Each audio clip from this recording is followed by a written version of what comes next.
¿Alguien más notó la ironía, casi contradicción, en estos limosneros del opinionismo popular que se dedican a vivir de las migajas de las páginas de Kiss o la pantomima de Opera GX, levantando el berrinche por el final del formato físico? Ahora bien, como el coleccionista cazador de trofeos que soy, además de adulto funcional que paga sus impuestos, la sensación que me disparó la primera vez que vi la noticia en una web que la confirma, o sea, nada de troleos de Twitter, dos puntos. Al principio sentí como si un montón de garabatos se meneasen en mi pecho y mi cabeza, solo para que una décima de segundo después se disiparan con un sentimiento de ligereza, como si de la nada se me desprendiese de un enorme peso de encima. A continuación, un fondo de cielo divino con Like a Prayer de Madonna haciendo de acompañamiento musical, que obviamente no vamos a poner aquí por el copyright.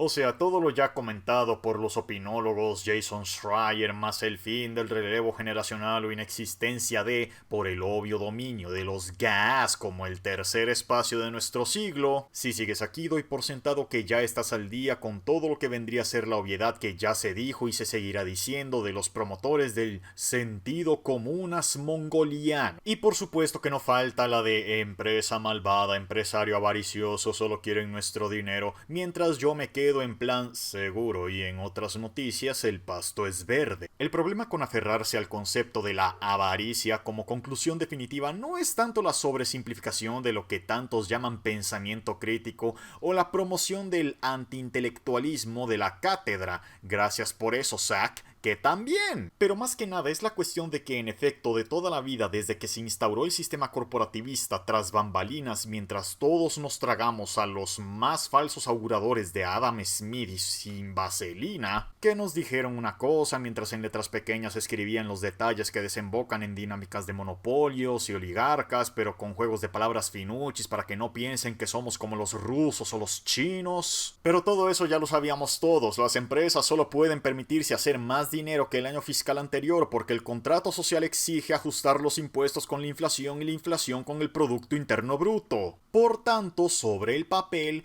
esto de la avaricia en las empresas de base es algo que se tendría que dar por sentado desde el vamos, pero por alguna razón el sistema educativo permite graduar a personas con mentalidad de idealización Disney al tiempo en que ya tendrían que saber cómo rasurarse los pelos de la nariz. Así que, en efecto, la respuesta es sí. La digitalización hace a las editoras que publican los juegos más ricas al remover la repartición del tercer proveedor de los porcentajes de repartición por venta. Los emprendedores que nos daban alternativas al Game o el GameStop se llenan las estanterías de Funkos y Labubus porque lo de vender juegos se termina de difuminar en la palestra, lo cual nos lleva al cese del mercado de segunda mano, las opciones de los consumidores para encontrar ofertas se ven reducidas a cambio de más conveniencia para no tener que salir de nuestras casas, aunque sea a costa de renunciar a los llamados derechos del consumidor. Para eso último no faltarán los limosneros del opinionismo llamando al boicot, la cultura de la cancelación, todo desde el Twitter o los comentarios de YouTube, por supuesto todos millennials que actualmente no bajan de 31 o 32 años. Es decir, personas que ya se están acercando a los 40 o ya pasaron los 40 y a estas horas no espabilan de que de toda la vida el videojuego es y ha sido un producto destinado a los chavales, por mucho que la ESRB obligue a todos a poner etiquetas en una esquina sugiriendo el más 17 cada que toque. O me van a decir mis mutuals que a los 14, 15 años eran todos vírgenes del Grand Theft Auto San Andreas o el Counter-Strike. Pero como los tiempos cambian y con ello las tendencias, pues pena ajena me da ver a tanto niño adulto que aún no se da cuenta de que hace como 8 o 10 años dejó de formar parte de la audiencia objetivo. Pero como en este rincón que llamamos la Casa del Comodo ya se ha hablado bastante sobre el irrefutable dominio de los juegos gas sobre las generaciones venideras, mayormente debido a la capacidad que estos tienen de funcionar como un tercer espacio, y con ello acceder a rangos de alcance que para el videojuego como un producto son llanamente medianamente impensables que solo basta con ver la lista de los juegos más vendidos de la historia versus los GAAs free to play con más movilidad social, y a veces ni eso, ya los medianos del GAAs mueven o se acercan a la 9ª cifra, mientras que del otro lado toca aguantar que el Wii Sports fue lo más cerca que estuvo Nintendo en la vida de entrar al club de las 9 cifras. Y más vergüenza da ver a todo niño adulto haciendo un acto de luto porque los chavalines ya no podrán vivir el hobby como lo hicieron ellos hace 20, 30 años. Ustedes ya saben que a mí el Roblox y el Fortnite no se me dan, pero pasar luto porque mi sobrina prefiera pasar el rato en un servidor de Minecraft con sus compañeras del instituto antes que encender la Switch para picar las carreras del Mario Kart, lo siento pero no lo siento, es decir, me habría molado jugar al Pokémon con ella, igual que a mi padre le habría molado que jugara al tenis con él, pero así no es como funciona el respeto a las preferencias generacionales. Las cosas no pueden solo ser forzadas a regañadientes, el interés ha de surgir naturalmente, y es innegable que el bioma social contemporáneo es más influyente en promover actividades que los sermones de papi y mami. Que no debería de ser así, pero siempre ha sido así. Tú no engañas a nadie. La memory card de la PlayStation 2 te delata. Y ni hablar de tu historial de búsqueda, guiño guiño. Y así es como hemos llegado a un punto donde lo que menos importa para esta introducción a las obviedades que ya se dijeron y se seguirán diciendo no es tal o cual, pero con truco, sobre los porcentajes de ventas de videojuegos físicos versus digitales, sino que ahora mismo Nintendo, ergo el productor de hardware más analógico del momento, ya registra porcentajes de ventas digitales que superan las físicas. En el sentido práctico, el margen sigue siendo 50-50 para los obsesionados en buscar el nitpick, pero da igual porque el gráfico sigue mostrando tendencia a la baja para el formato físico que eventualmente, probablemente alrededor del 2035 según mi predicción, aunque a este ritmo chances hay de que suceda antes por aceleracionismo, pasará a la absoluta obsolescencia. No tanto por el panóptico que Musk, Bezos, Zuckerberg y tantos nos quieren meter en los inodoros, sino porque simplemente vivimos en un mundo de constante estimulación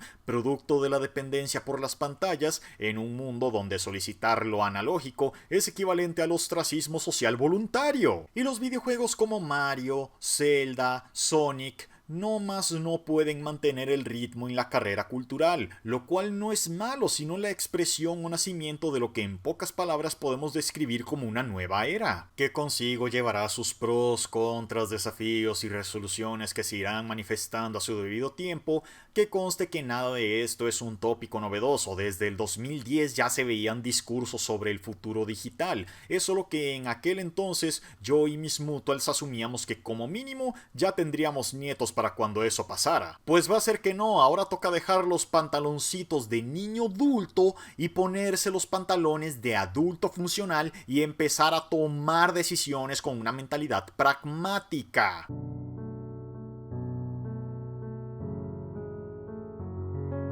Pregunta, ¿alguien más ha notado que hoy en día ya no se publican tantos juegos en general? Nuevamente esto es algo que ya se ha trasteado en la casa del Comodo. Actualmente en un año fácilmente se publican de 15 a 20 mil juegos registrados. En comparación, la PlayStation 1 a lo largo de su ciclo registró poco más de 3100, es decir, entre una quinta, sexta parte de lo que se regurgita actualmente en solo un año. Y digo regurgitar porque ustedes y yo sabemos dónde está el truco con esas cifras. Es todo el contenido slop que los rezadores de Steam nunca le echarán en cara al santo Newell. Y si no fuera por cosas como Five Nights at Freddy's, PlayerUnknown Battlegrounds, Lethal Company, Vampire Survivors, Palworld y tantos otros más que me dejo en el tintero, productos que bajo ningún control de calidad que siquiera intente considerarse serio, habrían pasado más allá de la primera revisión sin un sello de injugable o contenido estafa para lavar dinero. Que luego los fumados del arte defenderán lo indefendible a punta de pero balatro, del tarún, Hades y un PP pepino bien verde es lo que yo te digo. En serio, el que venga exaltado a justificar estos océanos continentales de slop porque sin Early Access,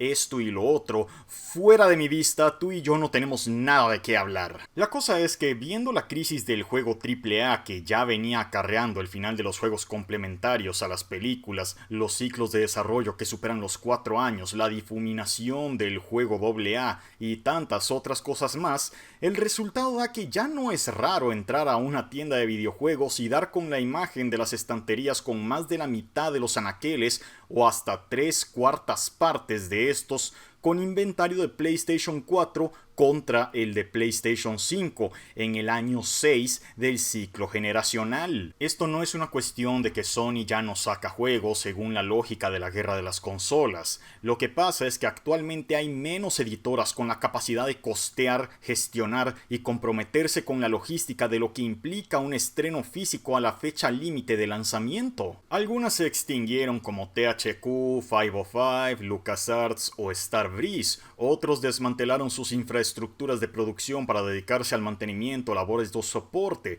Epic, Riot y Crytek deberían ser los sospechosos habituales. Los hay que directamente las redujeron o vendieron voluntariamente. A Take-Two raramente le da por hacer algo que no sea otro slop de Borderlands, y el online de Grand Theft Auto 5 es tan fuerte que no sería de extrañar que se marquen un Overwatch 2 con lo que sea que será el online de Grand Theft Auto 6. Ubisoft cancela más juegos de los que saca al mercado, y Microsoft, pues menos mal que ya se deshicieron de Phil Gastador Spencer, que en inglés el juego de palabras quedaba como Phil Spender. Entre otras cosas, ¿alguna vez se han preguntado si estos vendedores de opiniones que tanto les gusta ponerse de acuerdo para entre todos reproducir las mismas opiniones una y otra vez como disco rayado, cómo siquiera funciona la distribución de los discos estos que tanto critican porque derechos del consumidor? No estoy pidiendo una tesis elaborada, solo lo básico de la gestión de logísticas. No tengo pruebas, pero como me gusta otorgar el beneficio de la duda, diré que probablemente alguno de estos opinólogos del bote sí hizo la tarea y arbitrariamente decidió omitir el dato de su verborrea, porque de haberlo mostrado, chances hay que la intención del discurso ya no sería coherente con la redacción. Y es que aparentemente todos estos opinólogos del bote parecen haber pactado no hacer alusión a que la producción y distribución de estos discos empaquetados en plásticos no es lineal. Solo para que nos hagamos una idea, todo empieza con una solicitud para imprimir un disco madre, sea un videojuego o una película. En este primer paso, lo que nos importa es que para solicitar ese disco madre, los archivos finales, lo que popularmente llamamos el Gold,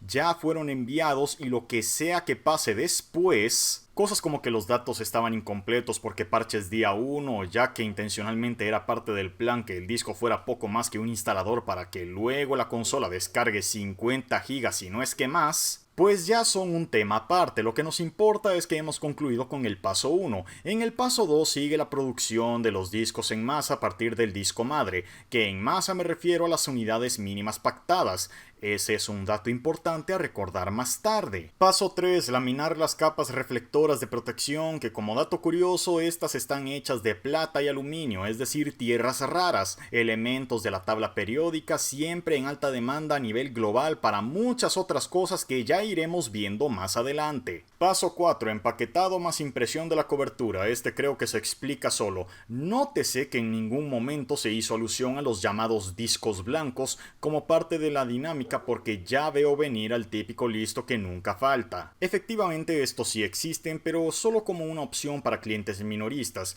con la obvia intención de realizar lo que podríamos describir como impresiones artesanales. Limited Run Games y Pix and Love, editoras particulares que, si bien se podría decir que en algún momento se fundaron con buenas intenciones para dar una entrada al formato físico a aquellos estudios pequeños que ni de chiste se lo podrían permitir, solo por las dudas esta opción de discos blancos se limita a clientes minoristas porque la sobreproducción de discos blancos es costosa por lo difícil que es respaldarla en cuanto a pérdidas de valor se refiere, pero ya iremos abordando eso cuando toque. Ahora lo que nos importa es concluir que estas cosas que llamamos discos no salen de la nada. El mínimo de solicitud para una tanda de impresiones es prohibitivo para muchos, ya ni hablar de las casas de desarrollo independientes, y como estas se tienen que hacer al momento para reducir pérdidas, no tanto en gastos de producción sino más que nada por materia prima que está siempre en demanda, sumado al constante declive de editoras con el músculo económico para permitirse estas cosas, por favor no crean que esto va solo de ahorrarse unos dineros porque avaricia. La única conclusión a la que se puede llegar en este caso es la absoluta extinción del formato físico como eventualidad del desgaste logístico dada la constante debacle de clientes para solicitar un servicio de impresión en masa. Pintarse la cara color esperanza. ¿Alguna vez han escuchado esa frase que dice estos documentos ni siquiera valen el papel en que los imprimieron? Ahora quiero que entre todos pongamos en perspectiva lo que implica la acumulación de torres que se apilan entre otras torres de estas aleaciones de aluminio, plata, silicio, entre otras cosas, todas valoradas en fracciones de lo que en algún momento fue un valor premium, los 50, 60, ahora $70, pronto 80, 90. Pero no crean que estamos hablando mayormente de los Psychonauts o XCOMs, esos juegos que tarde o temprano serán encontrados por sus respectivos buscadores, especuladores cof cof, que a grandes rasgos sobran, sino más bien de todas esas copias tiradas del NBA 2K, MLB The Show, Madden, o incluso las tantas copias sobrantes de Uncharted, Dynasty Warriors, entre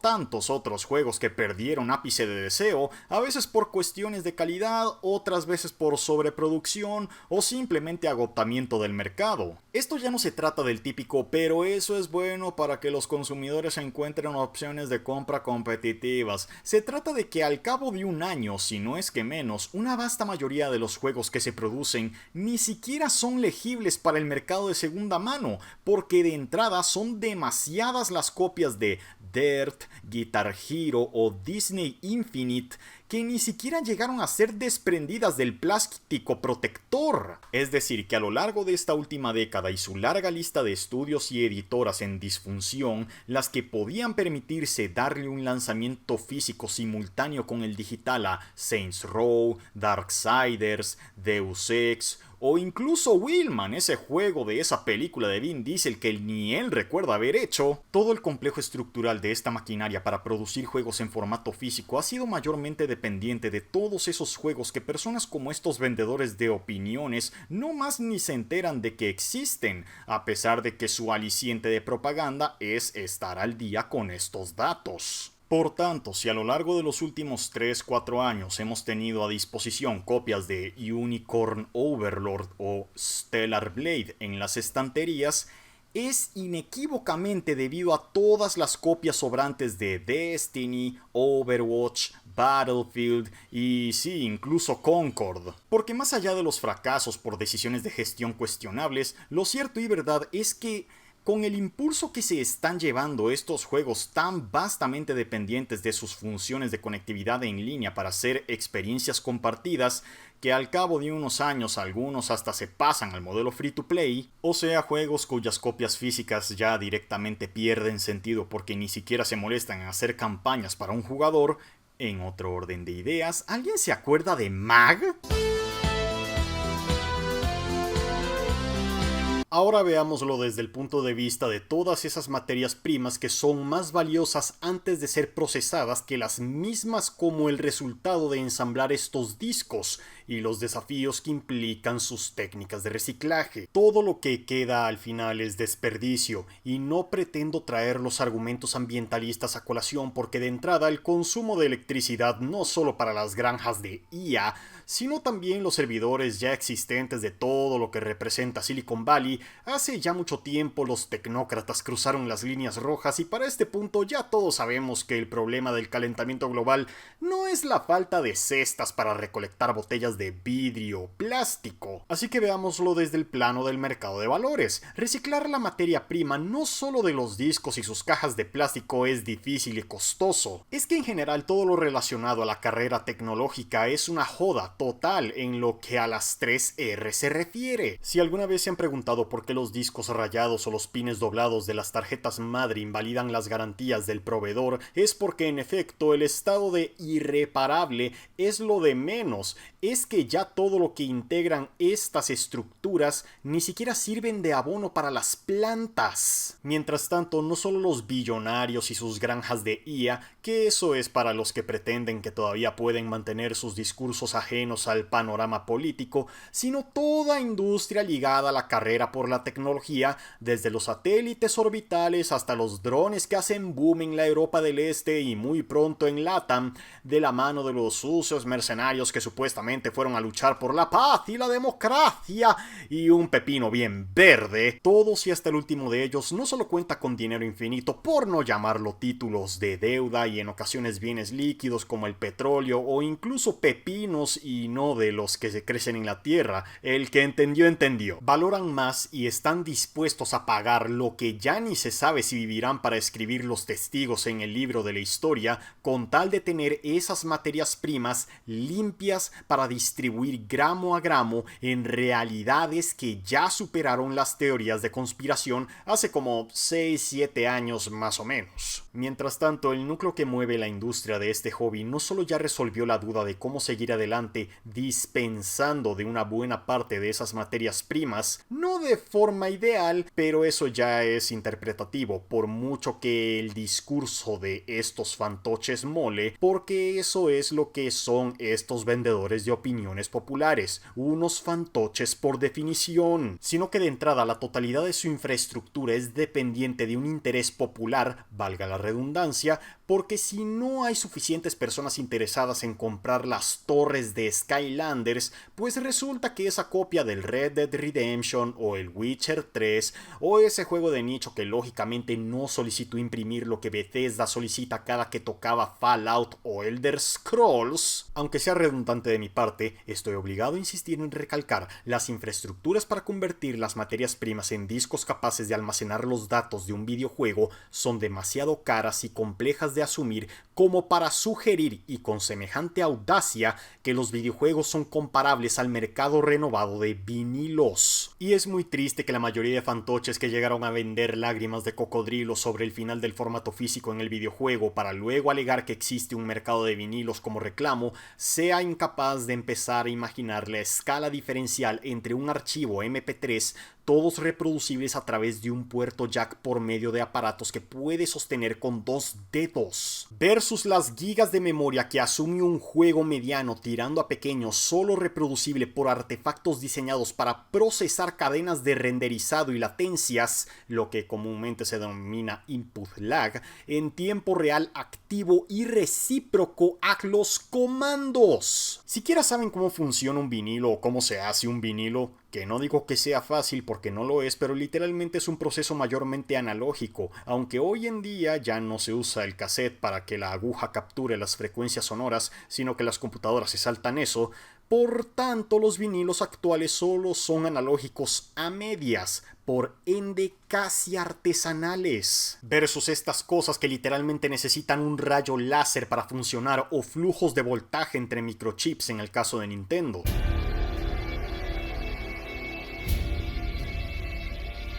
Por cierto, y como dato curioso e irónico, poner todo esto en perspectiva sobre las líneas de suministro y la dependencia de este medio en base a la economía de extracción de recursos liderada por el Imperio Americano a lo largo de sus más álgidos momentos desde que el videojuego es algo tangible al gran público, pues se antoja trágicamente cómico y profético que un videojuego llamado Crysis hace casi 20 años sirva como receptáculo de premonición sobre los límites de lo que un videojuego puede y no puede hacer con todo y seguimiento de tendencias. Esquemas de niveles por mapeados gigantes que dan vía libre a la exploración espacial, gráficos punta dependientes de los mejores CPUs y GPUs que el dinero pueden comprar, fijación por la interacción con elementos minimalistas que rozan lo intrascendente, tiempos de desarrollo que oscilan los 4 años, y por supuesto los desafíos de mantener arriba una casa de desarrollo cuyos proyectos insignia genuinamente nunca fueron comercialmente viables, incluso con recepciones mayormente verdes, más adaptaciones al mercado de consolas. Antes de que salga listo con el farol de que por culpa de las consolas es que Crysis nunca fue lo que pudo haber sido, siento informarte que se ha registrado que en el mercado de ordenadores por cada copia de Crysis vendida, 20 fueron robadas. Y así, a punta del meme, pero puede correr Crysis, se escribe en piedra la conclusión de lo que puede y no puede hacer un videojuego antes de llegar a ser prohibitivo, cuando el mismo hobby ya era prohibitivo desde su propia inauguración. Es solo que los artefactos de tecnología que a los gobiernos globales les interesa que el ciudadano promedio tenga a disposición por cuestión de facilitar la comunicación de los líderes de Estado, sumados a la cultura moderna del sabor del mes, complementada con el estancamiento de la generación Z-Millennial, cuyo destino fue vendido por boomers que prefirieron asegurar retiros a punta de acaparación de los bienes inmobiliarios, dejando a esta y venideras generaciones sin mucho a qué aspirar más allá del placer inmediato, porque las matemáticas que antes apuntaban a la necesidad de heredar por continuar la movilización social, ahora dicen que para el 2038, si mal no lo recuerdo, ya estiman que el capitalismo, que en un ensayo anterior ya trasteamos sobre por qué el videojuego tal y como lo conocemos es inherentemente dependiente del capitalismo occidental, habrá concluido toda oportunidad de movilización social, incluyendo los emprendimientos. Siendo así que valdría la pena preguntarse si en un mundo de balance bipolar o multipolar al cual ya hemos entrado, el que las élites no lo quieran anunciar y nos den por tontos ya es otra cosa. Los videojuegos debieron de haber concluido su fase de desarrollo por innovación progresiva a partir de lo que la PlayStation 2 y poco más para lo que hacen los móviles comunes era capaz de hacer, y a partir de ahí concluir la carrera de los procesadores por el poder de renderizado, y de ahí continuar la parte de la conectividad y la comunicación, porque esa siempre fue parte de la agenda global, no por alguna razón virtuosa con la que sacar una moraleja de toda esta cháchara que me he sacado, sino nada más porque ese es el final de todo lo que puede dar un hobby tecnodependiente y basado en las economías de extracción de recursos que sostienen las carreras por la globalización entre naciones potencia y sus rivales. Los que me conocen saben de sobra que soy abiertamente aceleracionista. Me gusta vivir la vida bajo el lema de al mal paso darle prisa. La digitalización era eventual e inevitable, y en cuanto a los derechos y protecciones del consumidor, son cosas que se irán dando a su debido tiempo. Países muy grandes pero dependientes de las economías de extracción eventualmente tendrán los intercambios de divisas y las regionalizaciones de los precios. Eso dependerá más del gobierno local que de una empresa extranjera. Mucho me temo que los abusadores de VPNs que tenemos viviendo en Canadá pagando el Netflix de Argentina no llegará a la mesa de discusión en el futuro próximo, justos pagando por pecadores. Lo de la política de devoluciones no es tan lineal, puesto que por mucho que se quiera poner a Steam en un pedestal, la realidad del juego en PC desde los mundiales paleolíticos de Uruguay es que ningún dev tiene control sobre los ordenadores de cada potencial comprador, y en el panfleto que sugiere requisitos mínimos y recomendados es más una suposición que una afirmación. Por tanto, es bastante fácil y razonable dar 2 horas como margen de devolución sin mayor justificación, porque 2 horas es más que suficiente para concluir que en efecto el juego, por lo menos en mi PC, no funciona. Las consolas, al ser sistemas cerrados de entrada, dan por sentado que una razón para devolver el juego muy improbablemente será porque ese juego no funciona en ese preset cerrado que ya fue aprobado con esas mismas especificaciones invariables. No digo que tenga que gustarte estar de acuerdo con lo que digo, pero no me vas a negar que en efecto es un tren de pensamiento coherente. Sobre lo de la Agenda 2030 no tendrás nada y serás feliz, más el tema de la preservación de este hobby por la forma en la que el videojuego funciona como esta unidad de unos y ceros más la democratización de su publicación patrocinada por Lord Newell. Esto lo llevo diciendo desde los inicios de este canal. Debido a la saturación de contenido y como a día de hoy hemos llegado al punto de importar la cultura del sabor del mes, porque sí, el FOMO también existe en los juegos single player. Estas palabras las escribo un 21 de julio del 2026.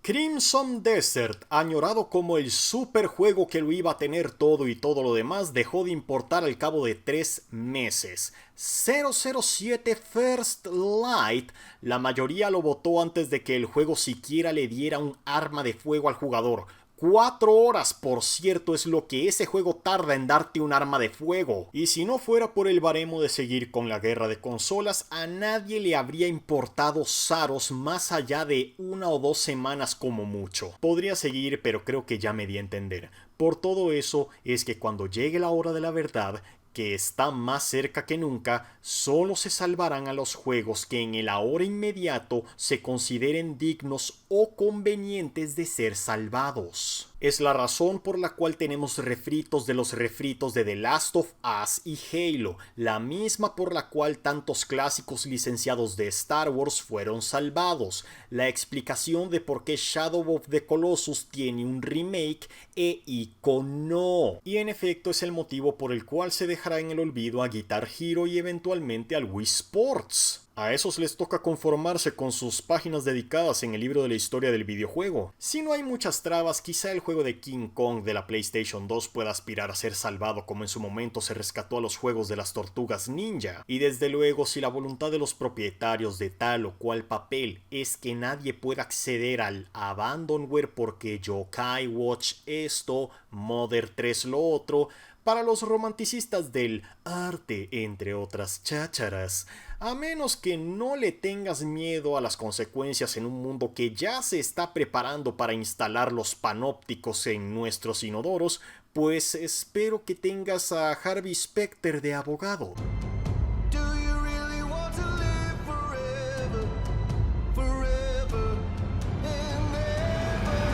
Lo que estoy dando a entender será polémico a más no poder, pero esto me reconforta. Por mucho que este final del formato físico sea inesperado y sin anestesia, con toda la podredumbre que nos ha dejado la era del slop, el FOMO, el sabor del mes, la democratización del juego para desmantelar los pocos controles de calidad que aún quedaban, lo siento pero no lo siento, un pepino bien verde me la sudan las futuras generaciones que no podrán leer un manual de instrucciones tras abrir una caja, porque haciendo el ejercicio de cómo sería yo de enano viviendo el videojuego contemporáneo, es que solo Marvel Rivals ya me daría para incontables anécdotas que pondrían a las famosas noches de Halo a la altura del betún. Además, quizás soy solo yo, pero creo que no es coincidencia que todo esto a grandes rasgos conecte con mi tesis de los videojuegos alcanzaron el límite, porque no son solo los remakes, de los remasters, de los reboots. Lo llevo diciendo todo el tiempo, los videojuegos tal y como los tenemos no dan más que sujetos con espadas, pistolas, opciones de diálogo, gestión de comandos, minar números entre tantas otras cosas que desembocan en la dura realidad. O sea, tener que afrontar la idea de que, si un videojuego se ve y juega como algo que perfectamente se podría haber hecho con tecnología de generaciones anteriores, es porque en efecto ya existe un juego que se ve y juega como el que te están mostrando. Es The Legend of Zelda con una chamana, Kingdom Hearts sin las licencias de Disney y Square, Banjo-Kazooie, el remake / redención del Banjo-Kazooie con el camaleón y el murciélago, el XCOM de una galaxia muy lejana, contra Head, es decir, Cuphead.